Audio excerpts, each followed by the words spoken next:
咁如果你好似我咁係右太嘅車主，又等唔到最新款嘅 Model S， 又想將架車改做最新款嘅話，揾我哋就啱啦。車主就係揸住一架2016年嘅 Model S， 咁佢想揾我哋去幫佢改裝，咁啊好遺憾佢係未 facelift 嘅，咁啊揾我哋幫佢做埋 facelift。咁想改咩呢？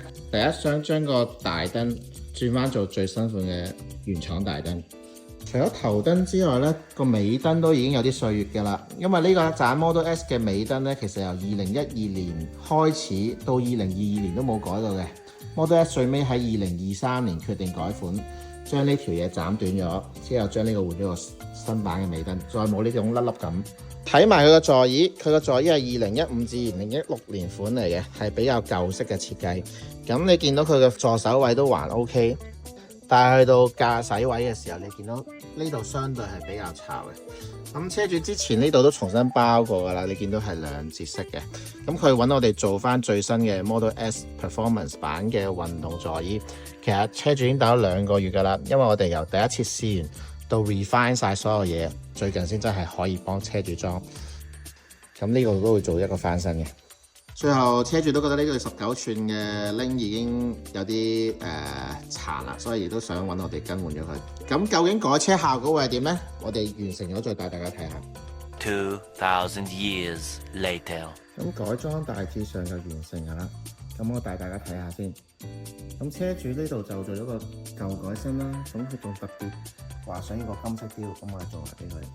新款大燈，咁出邊好多人都做唔到右軚燈嘅，而我呢隻係原裝，真係原裝 Tesla 嘅3代大燈，咁係以 programming 嘅形式做到右軚燈影出嚟。另外呢度換咗19寸車鈴，同埋做咗一款新款嘅尾燈。睇翻內飾先。咁啊，車主做咗一個最新款嘅 Pad 版運動座椅，1:1原廠開模做嘅。座椅按鍵用翻原廠嘅按鍵，新款按鍵，做到晒褪後、褪前，所有功能做到晒。靠背挨後啦，同埋挨前。咁我哋個腰托都做咗俾佢嘅。咁我哋喺呢個舊改新嘅方案上面都落足心思。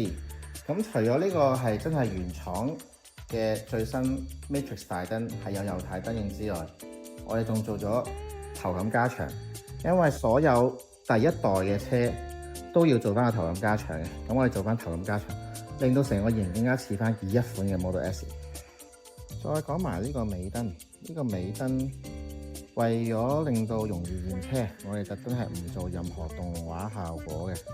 咁因為出邊有好多都係會有動畫啦，咁變咗驗唔到車，咁你可能要出去揾方法去驗車。咁我哋呢套係絕對唔會嘅，因為佢係做翻完全冇動畫，係比較容易過到驗車。咁一架10年嘅 Model S 都可以改得翻好似完全新嘅一樣，仲配埋最新嘅運動座椅，同埋原廠嘅頭燈同尾燈。我覺得呢架車可以再戰咗10年，你又點睇呢？咁如果你好似我咁係右軚嘅車主，又等唔到最新款嘅 Model S， 又想將架車改做最新款嘅話，揾我哋就啱啦。